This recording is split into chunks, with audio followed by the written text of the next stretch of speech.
cataloging the changes Ferrari made to transform the 296 GTB into the Speciale could take up an entire article, and as it happens, we have that article right here. It's a fascinating list, but if we reproduce them here, we wouldn't get to driving impressions until next week. So here's the abbreviated version. Power from the plug-in hybrid drivetrain is up 50 horsepower to 868, which makes the 296 Speciale the most powerful rear-drive production Ferrari of all time.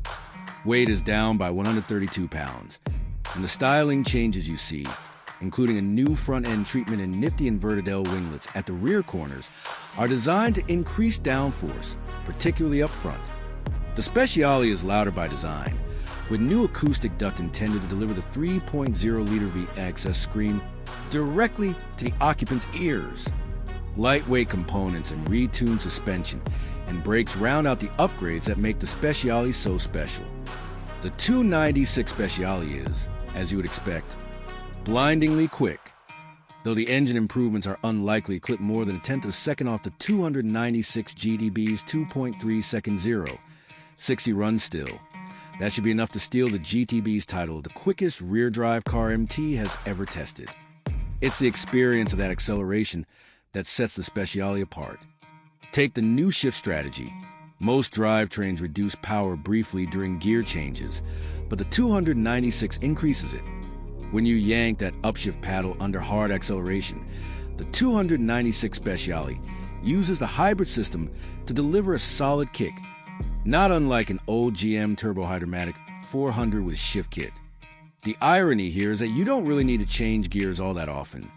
The hybrid powertrain's torque curve is so flat between 3,000 and 7,000 revolutions per minute that you could play billiards on it, and your choice of gear is almost irrelevant. Still, we found ourselves hunting up and down to the gears just to experience that magnificent kick shift. If any one factor ups the intensity level, it has to be the sonic experience.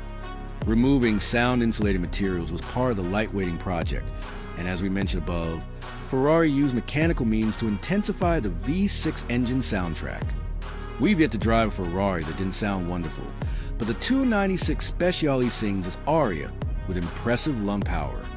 It's backed by the percussion of pebbles plinking up against the underside of the bodywork, unmuffled by the carpets that have been eliminated from the cabin.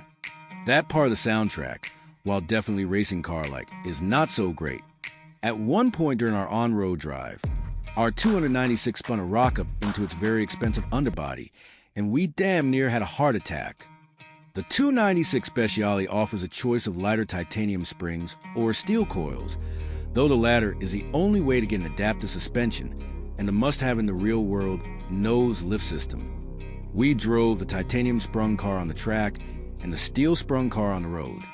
The difference in paved surfaces did not lend itself to comparison, but we can tell you this is not a gentle riding car in either iteration. The adjustable suspension has a bad pavement button, though we're not sure it does much more than light up an indicator on the dash.